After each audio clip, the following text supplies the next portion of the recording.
vasoconstricción para la preservación del calor. Otra cosa, cambios en la postura. Ustedes van a estar un poco más encorvados, van a reducir la cantidad de exposición de su piel, ¿no? Y se van a poner a abrir. No quiero que me confundan esto porque, bueno, el doctor puede ser que lo confunda, pero ustedes no lo tienen que confundir. Una cosa es disminuir las ventanas, o sea, cerrar las ventanas para que no salga calor, que es lo que está pasando aquí. Y otra cosa es aumentar la producción de calor. Son dos conceptos muy diferentes. Muchas veces en los exámenes los confunden porque, pero a nivel académico y así, no tienen que confundir estas dos cosas. Lo siguiente es que la región anterior del hipotálamo va a ser todo lo contrario. Dicen disminución del tono muscular, disminución del ejercicio voluntario. Prácticamente es que ya no se está produciendo calor. Ustedes imagínense esos, ¿cómo se llaman estos? Estos hornos de barro, ¿no ven? Que antes se hacía para hacer pan, ¿no ven? Para que se ponía leña y así. Si ustedes dejan de echarle leña, ya ese fuego va a empezar a disminuir, y la temperatura de ese horno va a empezar a descender. Entonces lo mismo, aquí ya no va a haber producción de los mecanismos para producir calor. Entonces va a ceder y poco a poco va a ir perdiendo eso. Por otro lado, se van a abrir las ventanas. ¿Qué va a pasar? Va a haber una vasodilatación al nivel de la piel. Esto es muy importante, ya que la piel es aparte de ser la inmunidad innata, impide, ¿no? Impide muchas cosas y hace el control, la termorregulación también de nuestro cuerpo. Eso va a producirse sudoración, vasodilatación y conductas, ¿no? Las personas se van a poner ropa más ligera. ¿Qué es lo que pasa en Santa Cruz? Que la gente anda de solera, de short y así. ¿Ok? Todo esto se controla a través del hipotálamo, ¿no? En cuestiones didácticas para entender la producción y la inhibición de la producción de calor, lo dividimos en anterior y posterior. Esta parte sería la anterior, esta sería la posterior. ¿Ok? Y aquí no vemos radiación, conducción, evaporación. Todos esos son mecanismos de pérdida de calor. ¿Ya? Que como les digo, no les van a preguntar, pero que sepan cuáles son, y más importante, la de evaporación, basta y sobra. Ahora resulta, ¿ya?, que hay un concepto muy interesante en la termorregulación, y es que ¿cómo les puedo decir? El equilibrio entre la pérdida y el aumento de calor, ¿ya? O sea, de los mecanismos de aumentar y disminuirlo, fungen como un concepto que se llama el punto de ajuste o termostato del hipotálamo. Resulta que nuestro hipotálamo tiene un punto ahí. Todo lo que pase afuera, ya sea que ustedes estén en un cuarto cerrado y esté haciendo una calor tremenda, van a ajustarse y van a aumentar los mecanismos de pérdida. Todo para que el cuerpo se mantenga en una sola temperatura. ¿Ok? Eso ténganlo muy claro porque el concepto de fiebre cambia ese concepto del punto de ajuste. También otras enfermedades como la hipertermia y otras que vamos a ver hoy día. ¿Ok? Entonces quiero que entiendan que existe un solo punto de ajuste fisiológicamente, que es este, que se va a mantener entre el equilibrio tanto de la pérdida como del aumento de generación de calor. ¿Ok? Y aquí tenemos otra bibliografía que dice prácticamente lo mismo, ¿no? Dilatación de los vasos, bla, bla, bla, bla, bla, bla. Entonces vamos a hacer un repaso de eso de forma un poco más didáctica. ¿Ok? Entonces, generación de calor y conservación de calor. Dos cosas diferentes. Generación de calor, el tono muscular. ¿Ya? ¿Qué más? Los movimientos, ¿no? Por las vasculaciones que se generen, ¿no? Calor. Y otra cosa que es muy importante y a veces los libros lo obvian, y es que recuerden que estamos en el hipotálamo. ¿Y qué le sucedía después? O sea, ¿qué le precede al hipotálamo? La hipófisis. Y la hipófisis tiene una parte anterior y una posterior, ¿no? Y una de sus funciones es generar moléculas que estimulen a la hormona tiroidea. ¿Y qué hace la hormona tiroidea? ¿Qué hacía, perdón, el órgano tiroideo? Producía hormonas tiroideas como T3 y T4. ¿Y qué hacen esas hormonas? Pues producen el aumento metabólico del cuerpo, a lo que le dicen metabolismo basal. El metabolismo basal es cuánta energía va a necesitar una célula para su correcto funcionamiento, de acuerdo a la actividad que está haciendo. Por ejemplo, si un músculo está ahí tranquilo, no está alzando peso, no está haciendo nada, pues su demanda metabólica va a ser normal, disminuida incluso. Pero si él empieza a alzar pesado, empieza a hacer ejercicio, su tasa metabólica va a aumentar, ¿ya? Entonces, eso es mediado y controlado también por la hormona tiroidea, ¿ya? Entonces, eso es un mecanismo. Todo lo que sea metabolismo es mecanismo de aumento del calor. Ahora, la conservación, lo que ya vimos hace rato. Vasoconstricción, piloerección, ¿ya? Que es lo que ustedes ven así cuando les da frío o algo frío, sienten ustedes, ¿no? O les llega una noticia muy impactante, pasa estas cositas, ¿no? Y así. Y las conductas, ¿no? De abrigarse. Ahora, la disminución de la generación de calor, pues y la pérdida de calor son cosas diferentes, pero la disminución de la generación de calor básicamente es que todos estos procesos van a estar en picada, van a disminuir. Entonces, eso. Ahora, en la pérdida de calor, ustedes saben, las glándulas sudoríparas empiezan a secretar ¿qué cosa? Sudor. ¿Para qué? Para que a través de eso se evapore, el cuerpo logre estabilizar su temperatura y mantenga ese punto de ajuste fisiológico. Y los vasos capilares van a aumentar, ¿no? Su dilatación. ¿Listo? Y conductual, ¿no? Personas se van a quitar, van a estar de solera, van a estar de short, van a tratar de buscar un lugar frío para poder volver a su temperatura normal. Todo esto está guiado a través de ese punto de ajuste fisiológico. Ahora sí, ya esto es lo mismo, es un diagrama, ¿no? Termorreceptores periféricos, temperatura de la piel, ¿ya? Todo ronda en ese concepto. Ahora, lo que nos importa, el tema de hoy, fiebre. Resulta que para que exista la fiebre como tal, y la podemos definir así, tienen que haber dos elementos importantes. Unos que se llaman pirógenos endógenos y pirógenos exógenos.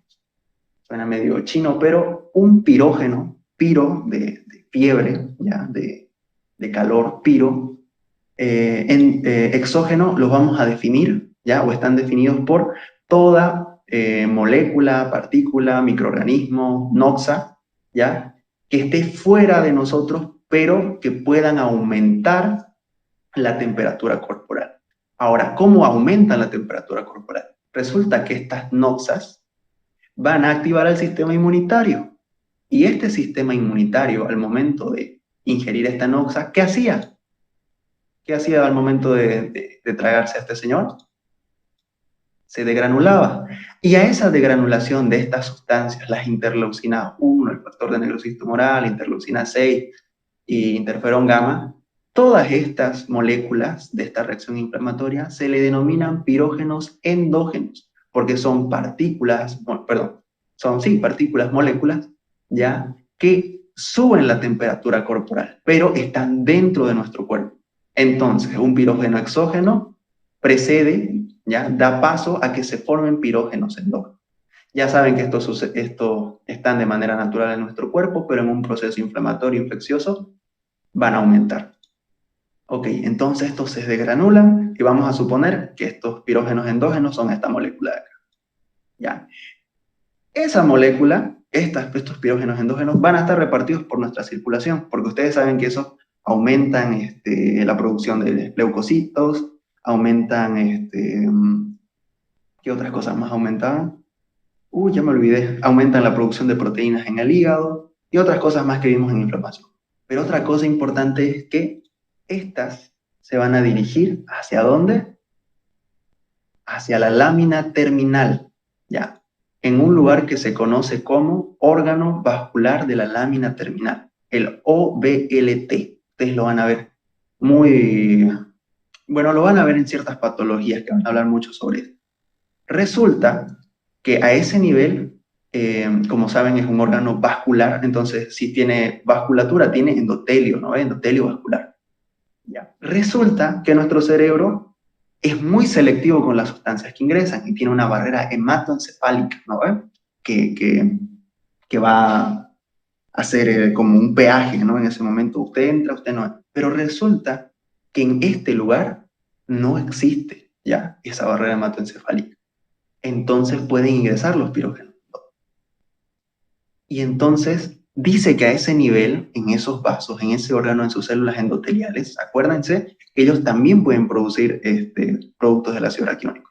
Resulta que ahí se produce la prostaglandina E2, lo que vimos en inflamación que les dije que era importante para hoy. Y esa prostaglandina E2, ¿qué va a hacer? Va a estimular a las células gliales hipotalámicas. ¿Alguien me puede decir qué es una célula glial? Alguien, cualquiera.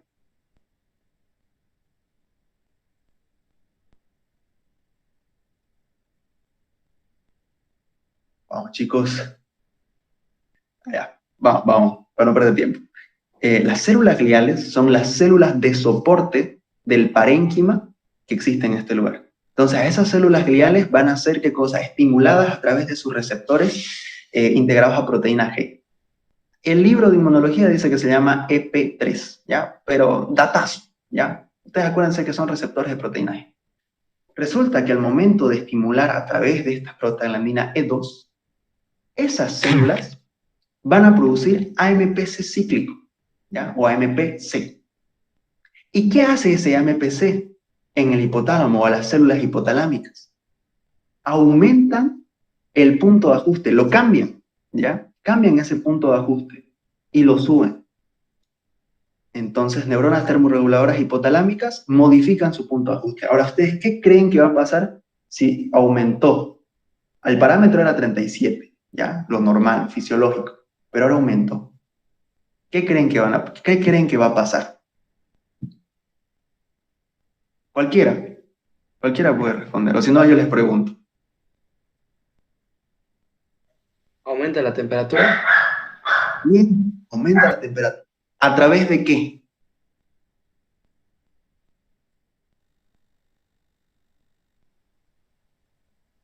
Si el punto de ajuste está más elevado, ¿a través de qué se va a generar más calor? ¿Porque el punto de ajuste está más elevado?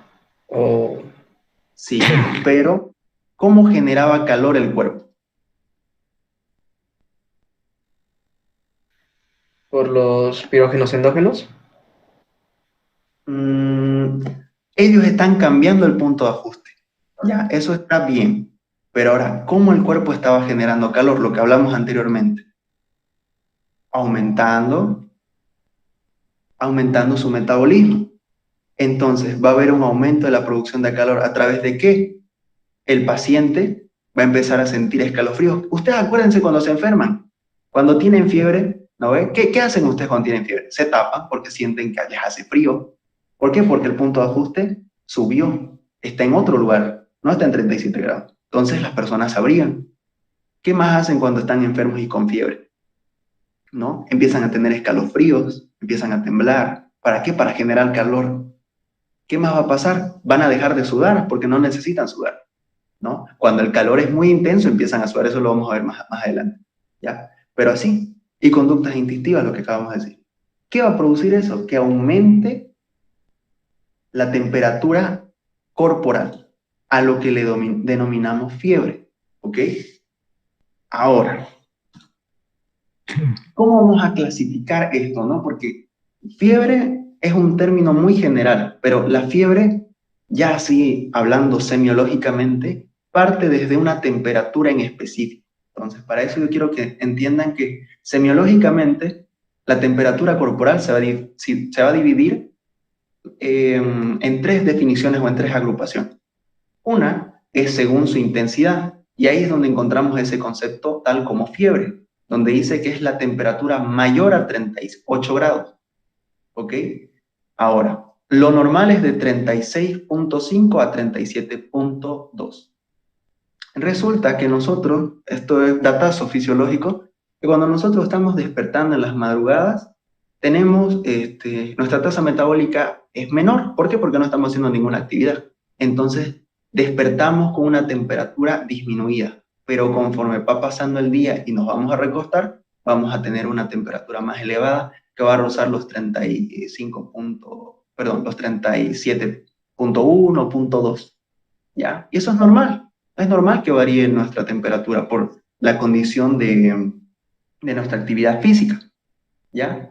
Pero en el momento de que empieza a haber, no sé, una pequeña fiebre, o ustedes empiezan a hacer ejercicio de forma intensiva, o están en un solazo, esa temperatura va a aumentar a lo que se le denomina febrícula. Ya no es fiebre como tal, y eso muchas veces le va a decir el doctor, si ustedes están con terraza, que no vayan a confundir eso, que a partir de 38 recién se considera fiebre, ¿ok? Eso es muy importante en cuestión ahí en el hospital, ¿ya? Si no está arriba de 38, no es fiebre, es febrícula, ¿ok? Pero a partir de los 40, 41 grados, ya vamos a otro término, que se llama hipertermia, que es lo que vamos a hablar más rato, ¿ok? Entonces, eso es de acuerdo a su intensidad. No hay más que revolotear en ese concepto. Otro es a través de su evolución, ¿ya? Ahora, si nosotros hablamos de evolución, ¿qué evolución tiene una enfermedad por lo general? Cualquier proceso es agudo o crónico, y la fiebre es lo mismo. Tiene su clasificación aguda, que dice que es una fiebre que dura menos de 7 días, o puede ser crónica. Si decimos 7 días, entonces este es mayor a 7 días. Pero existe uno más que es re interesante y nos importa después con un enfermo, que es la fiebre de origen desconocido. Lo es lo que dice, no se sabe por qué causa esta fiebre, pero no es ni aguda ni crónica, sino que precede más allá de las 2 semanas. Fiebre con más de 2 semanas, ¿ok? Y que no se ha logrado su diagnóstico, no se sabe qué está causando esa fiebre. Ahora, esto es lo que les dije que vayan leyendo en Argente Álvarez. Esta es una de las causas, de las posibles causas de una fiebre de origen desconocido que dura más de 2 semanas y no se sabe qué es. Puede ser de causa infecciosa, puede ser causa neoplásica, pueden ser enfermedades con colágeno, miren, cosas muy raras y otras causas que no se saben, ¿no? Tuberculosis, este es muy importante. Si alguien les pregunta, fiebre de origen desconocido, posibles causas, ustedes dicen, yo, doctor, tuberculosis. Ya con eso se ganan bastante. Abscesos abdominales o pelvianos, lo que es bueno, eso ya lo van a ver en sus clases de semiología, pero por ejemplo la formación de un plastroma, que es cuando un intestino se abre y el cuerpo rápidamente trata de encapsularlo, lo encapsula y se forma una masa de tipo tumoral, pero no es un tumor, es un plastroma, ¿ya? Por ejemplo. Pero si eso se abre, hay una sepsis, ¿ya? Y así. Entonces, lo mismo, miren, neoplasias, los linfomas, Hodgkin o no Hodgkin, ¿ya? Etcétera. Ya no nos vamos a complicar en eso. Ahora, según la gente, hay varias maneras de diagnosticarlo. A través del hemograma, eritrosedimentación, orina, ¿no? Buscando al agente causal. Básicamente es eso, ¿ya? Resumen. Según su intensidad, fiebre, se dice que es fiebre mayor a 38 grados.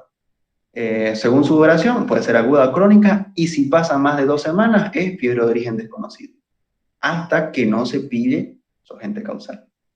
Ahora existe otra clasificación que es muy importante para semiología, pero no tanto para fisiopatas, que es según la curva térmica. Según la curva térmica vamos a tener fiebre continua o sostenida, vamos a tener fiebre remitente, fiebre intermitente y fiebre de tipo recurrente. ¿Y a qué se refiere esto? Pues se refiere a la contabilización de los picos febriles que suceden durante un tiempo determinado, por decirlo así. Se lo voy a mostrar. La fiebre continua o sostenida, como su nombre lo dice, es una fiebre que entre sus oscilaciones diarias, ya que se va tomando de día a día, no sobrepasan 1 grado centígrados sin llegar a lo normal. Aquí, por ejemplo, les muestro el diagrama. Y miren, tiene una fiebre, es mayor, miren, está en 40 grados. Esto podría rozar la hipertermia. Pero observen que la línea de los días que están pasando, le miden tanto en la mañana como en la tarde, hacen un cuadro de referencia de los días, y esto lo van a ver en las historias clínicas, al principio está siempre. Y van a que observen, miren, esta fiebre es continua. ¿Okay? A eso se refiere, a la curva térmica, a la curva que pueda formar. Esta es plana prácticamente, pero hay oscilaciones dentro de la fiebre, continua sostenida. La otra, que es remitente, dice que es una fiebre que desciende a la normalidad, pero vuelve a elevarse. ¿Y cómo se ve esta? Pues con unos picos. ¿Ya? Miren, En la mañana no tenía fiebre, bueno, tenía fiebre, pero no tanta, y luego subió, y así. Y miren, va subiendo, va subiendo, va subiendo, pero sigue teniendo fiebre. Ahora, esa es la diferencia entre una remitente y la que vamos a ver ahorita, que es una intermitente. Una intermitente es aquella que tiene unos periodos de apirexia. ¿Alguien me puede decir qué es apirexia? Así ya desglosando las palabras.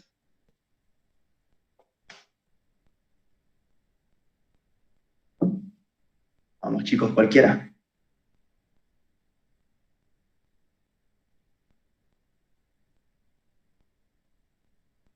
Camila, Carlos, cualquiera de ustedes. ¿Qué creen? Fiebre, ajá. Ah, es sí, pirexia es fiebre, fiebre, calor. Entonces, ¿cómo vamos a ver este diagrama?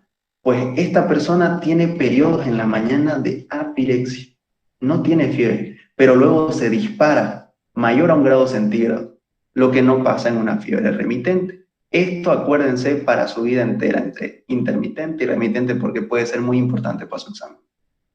¿Ok? Estos dos. Siguiente, la recurrente, como su nombre dice, vuelve cada cierto tiempo. No es lo mismo que estas dos, sino que miren, a veces pasan días que no hay fiebre. No hay fiebre, no hay fiebre, no hay fiebre, aumenta un poquito y luego, ¡pum!, se dispara. Vuelve cada cierto tiempo, es recurrente, ¿ok? Y eso, básicamente. Entonces, entendiendo esto y cómo funciona ese mecanismo de aumento del punto de ajuste que acabamos de hablar hace rato en esos cuadros, es que nosotros podemos determinar que ciertos microorganismos, ciertas bacterias o ciertos virus o noxas van a tener un patrón de fiebre, un patrón en sus días, ¿ya? Por ejemplo, aquí en el paludismo, por ejemplo, existe esta fiebre intermitente, que hay momentos donde el paciente entra con una fiebre así brutal, 40, 41 grados, 42, y luego de la nada, ¡pum!, desaparece. Y vuelve a aparecer, y vuelve a desaparecer. ¿Me entienden? Igual existen otras patologías que están relacionadas a esto. ¿Y por qué pasa? Porque la producción de pirógenos exógenos, que son esas noxas que están afuera, están afectando la producción de pirógenos endógenos y esos están cambiando el punto de ajuste. Están cambiando la marcha y están aumentando el metabolismo. ¿Y qué fin tiene la fiebre? La fiebre, el aumento de esa temperatura es por algo. Resulta que a cierta temperatura las bacterias dejan de reproducirse. ¿Ya? Entonces es un mecanismo bacterioestático. No es bactericida, es bacteriostático. A cierta temperatura, algunas bacterias igual son susceptibles, no puede ser bactericida. Pero a cierta temperatura dejan de reproducirse, entonces, ¿qué pasa? Nuestro sistema inmune va y acaba con lo que puede y eliminan de forma definitiva a esa bacteria, a ese virus, etc. ¿Ok? Entonces, por eso. Ahora sí. ¿Tienen alguna duda antes de entrar a hipertermia sobre fiebre? ¿Me comprendieron bien el mecanismo? Sí. Bien, excelente. Ahora, la hipertermia es totalmente diferente. Ya, olvídense de pirógenos, endógenos y exógenos. ¿Ya? La hipertermia sucede por un aumento o incremento de la temperatura corporal, datazo, pero sin el cambio del valor de referencia. ¿A qué se refiere? Sin cambio del punto de ajuste. El punto de ajuste sigue estando ahí, ¿ya? Sigue en 37, pero la temperatura aumentó.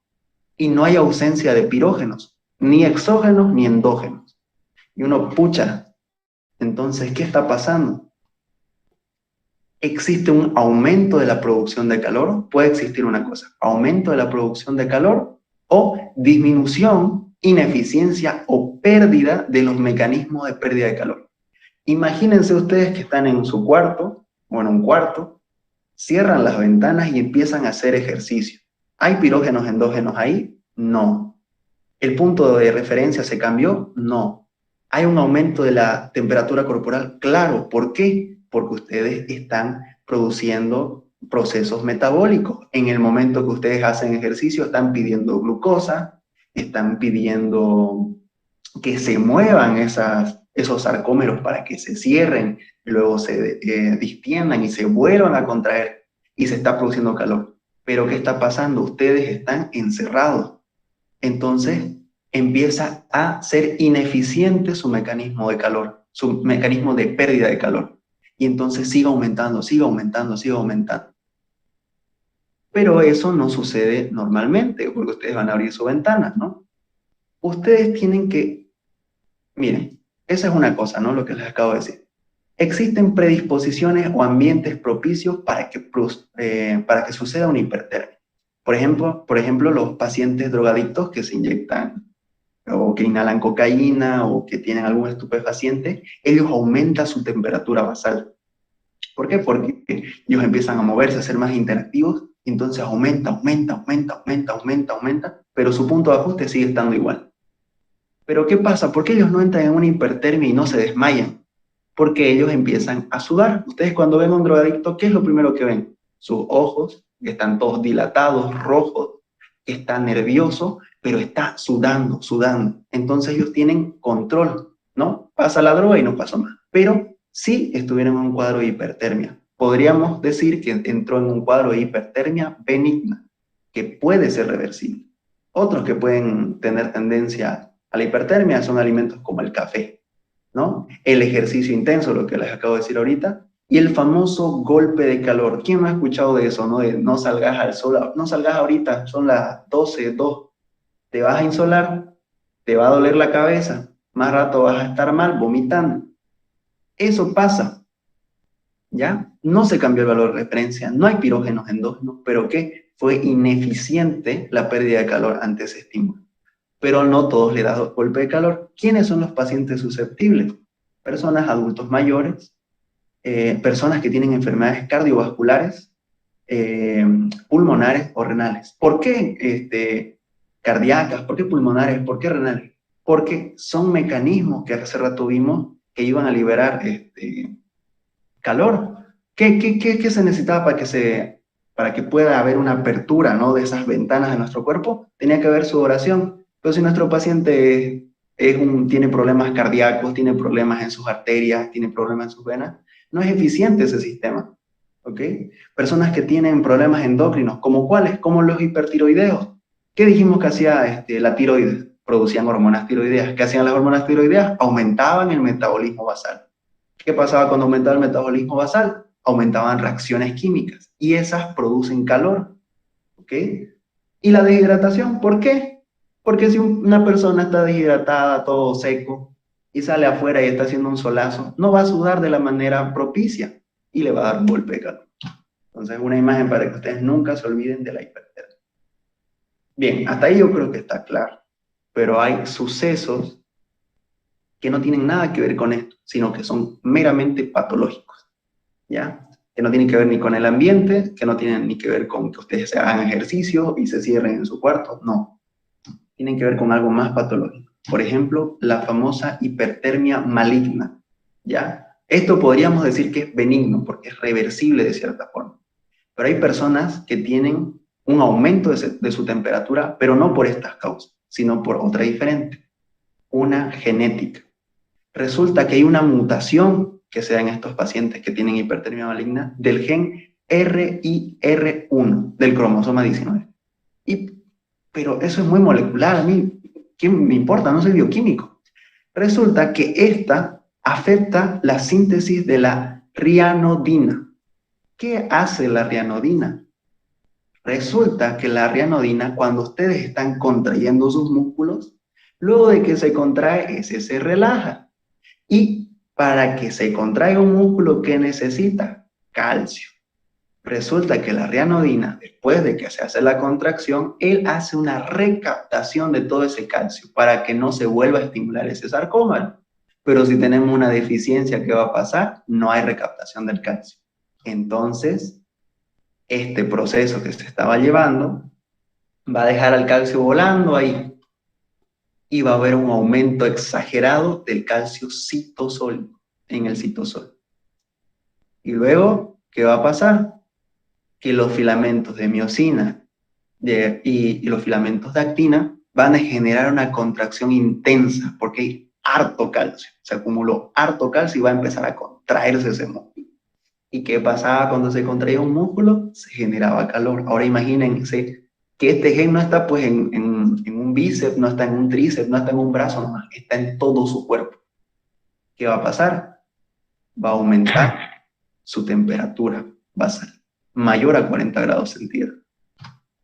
Ahora, resulta que no solamente pasa con este cambio, ¿no? de esta afección en los genes, sino también hay otros fármacos que producen esta hipertermia maligna. El alotano, que es que se ocupa, por ejemplo, que ocupan los anestesiólogos para inducir la hipnosis, para que el paciente, pues, en plena operación no se despierte, ¿no? Va a quedar loco, sino.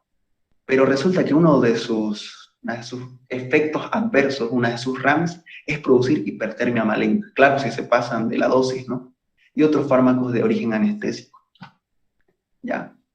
Y provocan rhabdomiólisis, destrucción, porque este músculo está súper contraído y empieza a destruirse, ¿ya? Empieza a destruirse su sarcómero y dan productos metabólicos tales como el aumento de la CPK, acidosis metabólica y taquicardia.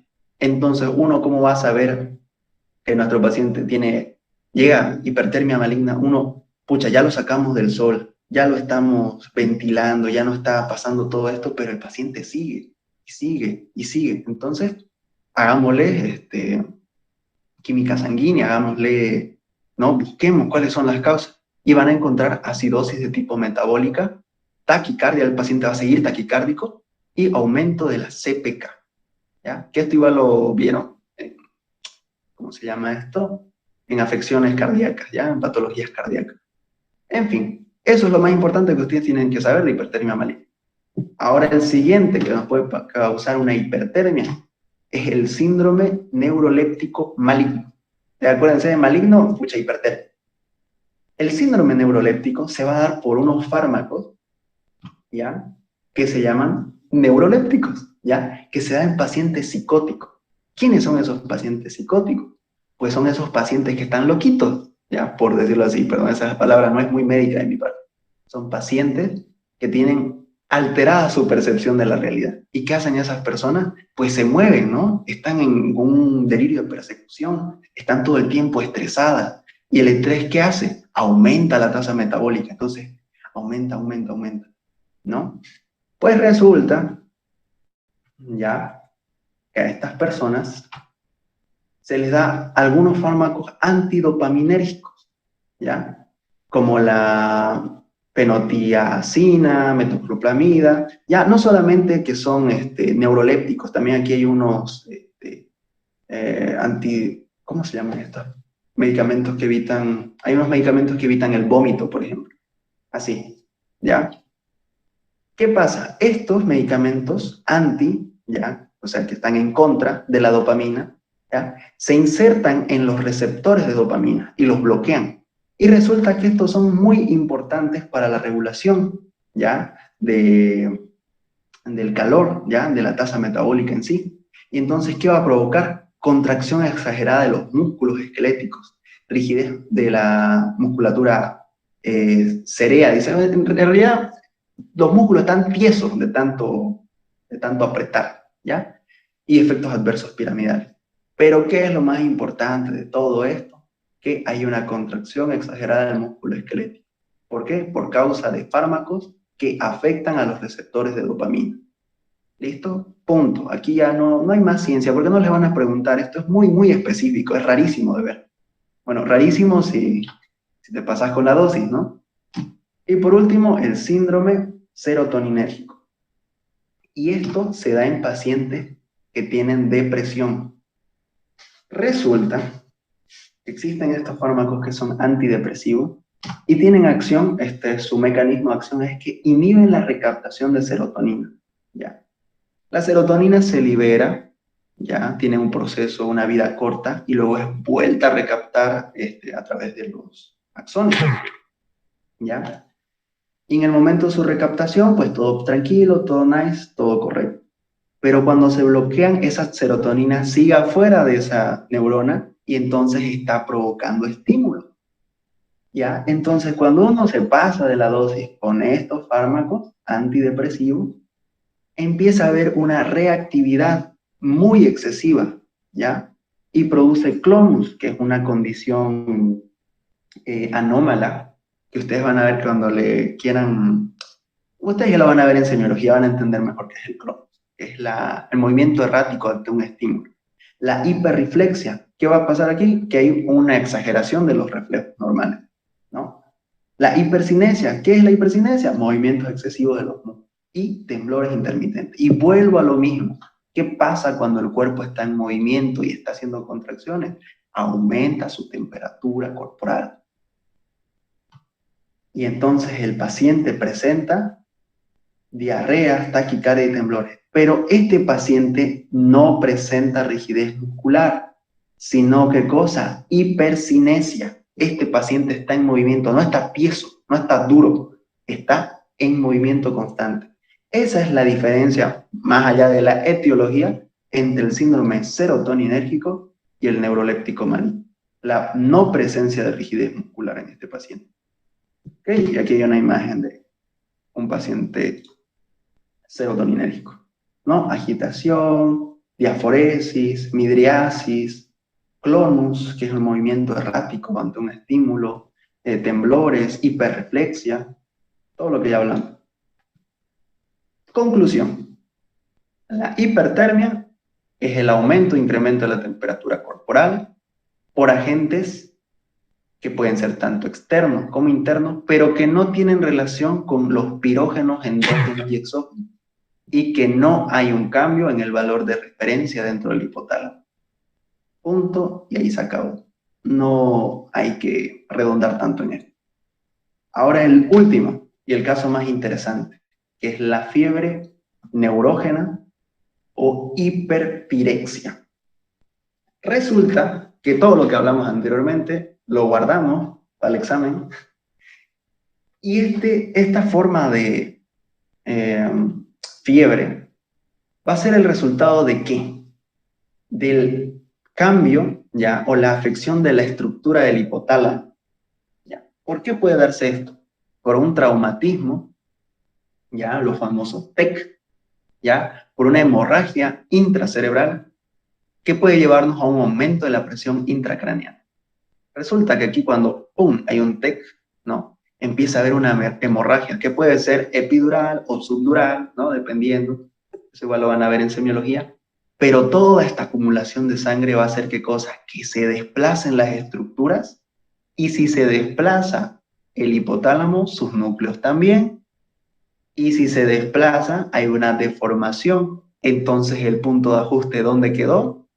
Va a quedar donde le dé la gana, ¿no? Y entonces va a haber un aumento de la temperatura súbita de este paciente porque no hay un control, el punto de ajuste ya no existe, puede estar en las nubes, ¿ya? Y entonces, ¿qué va a pasar? ¿Cómo vamos a detectar a este paciente? Obviamente, primero por el TEC, no van a ver un paciente ahí todo golpeado y ustedes, pucha, va a estar grave la cosa, dicen, ¿no? Pero se van a dar cuenta porque cuando ustedes le den fármacos antipiréticos, lo que ustedes van a avanzar, como por ejemplo el famoso paracetamol, ¿no? Y así hay otro medicamento igual que se ocupa bastante en la fiebre. Cuando ustedes le den ese medicamento y se lo tomen y pasen las horas, ese paciente sigue igual, sigue igual. ¿Qué puede pasar también para que haya un desplazo de estas estructuras que no sea un TEC? Un tumor que esté invadiendo o esté comprimiendo las estructuras aledañas. Ahora, datazo de color para su examen de neuroensemiología. Las hernias, ya, sí, es lo correcto. Las hernias que se van a formar en un paciente con un TEC, ya, porque va a aumentar la presión intracraneal y se van a desplazar. Las hernias más importantes es la hernia bucal.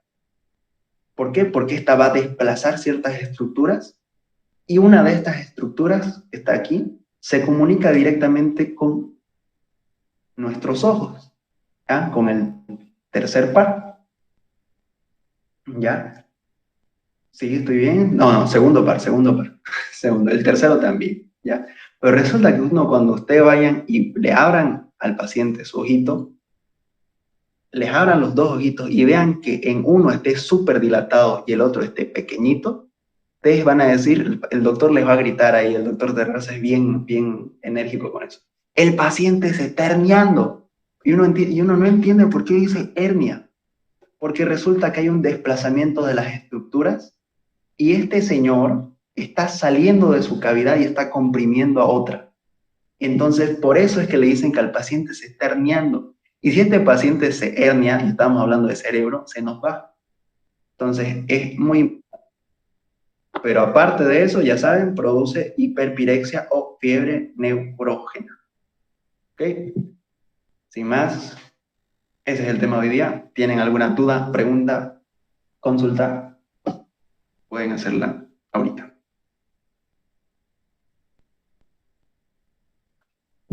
¿Todo bien? ¿Todo claro?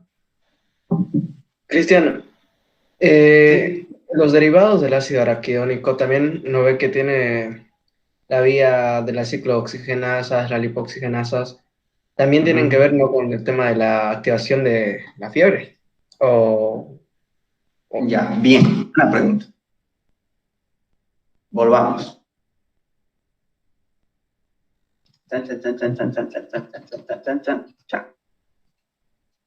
Eso es muy importante que tienen que saber. Cuando nosotros hablamos del famoso metabolismo del ácido araquidónico, lo que acaba de decir, ciclooxigenasa, las ciclooxigenasas te van a dar prostaglandinas y tromboxano, ¿cierto? ¿No? El tromboxano que me importa en la fiebre es el tromboxano E2. Pero mira, fíjate que acá no está sucediendo en el proceso inflamatorio como tal, sino que la producción de esta prostaglandina E2 para que cambie el punto de ajuste se está dando en las células endoteliales del órgano vascular de la lámina terminal.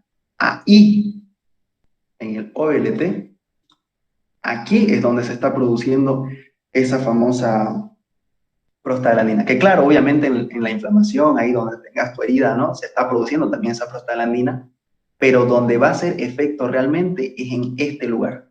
¿Y quién hace que se genere en ese lugar en específico? Este señor. Estos de acá, interleucina 1 beta, factor de necrosis tumoral alfa, y estos otros más que están de aquí porque aparecen, ¿no? Pero estos dos son los más importantes en una inflamación aguda y son ellos quienes van a estimular a esas células endoteliales para que recién produzcan prostaglandina E2. Pero sí, está bien tu pregunta, pero eso, acordate que ahí es donde me importa que se produzca esa prostaglandina E2. En el proceso inflamatorio, claro, ¿no? Puede incluso que viaje, ¿no? Pero donde importa realmente es aquí, en las células endoteliales de ese vaso, ¿no? Que no va a hacer que cambie directamente el punto de ajuste, sino que él va a propiciar, va a estimular a las células gliales para que se produzca ANPC cíclico. Y esa recién va a estimular a las neuronas termorreguladoras. Ellas recién van a cambiar su punto de ajuste en ese momento.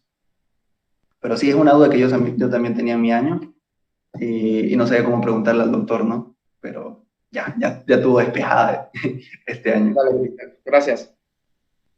Ok, ¿otra pregunta? ¿Alguna duda que tengan? ¿Claro?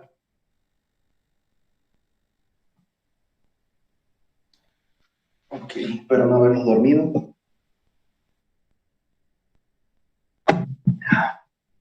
Bien, entonces, eso. No se preocupen, fiebre es algo muy tranquilo. Esto se los voy a pasar en captura para que los tengan ahí, para que puedan ir repasando. Por el momento el doctor, por lo que he visto, no les va a tomar fiebre hasta que, o no les va a enseñar fiebre hasta que esta tenga relación con alguna patología. Y como saben, fiebre puede estar metida en cualquier lado, así que muy pronto les va a tocar. Pero ya van a saber cómo es el mecanismo. ¿Qué más les puedo decir? Eso. Si tienen duda o preguntas, pueden hacerlo por el grupo. No se preocupen, no tengan reparo en preguntar. Si es del tema igual, que ya se avanzó, igual no importa, pueden preguntar. Y nos vemos la siguiente semana, el día sábado y domingo, que vamos a ver dolor. Ya un poquito vamos a ver sobre vías, vamos a ver sobre producción de la bradicinina y otras cosas más. ¿Ok? Entonces, sin más, ¿todo bien? Buenas noches, Cristian. Gracias. Bueno, Nos vemos, chicos. Espero les haya gustado. Hasta luego. Muchas gracias, buenas noches. Gracias. Hasta luego.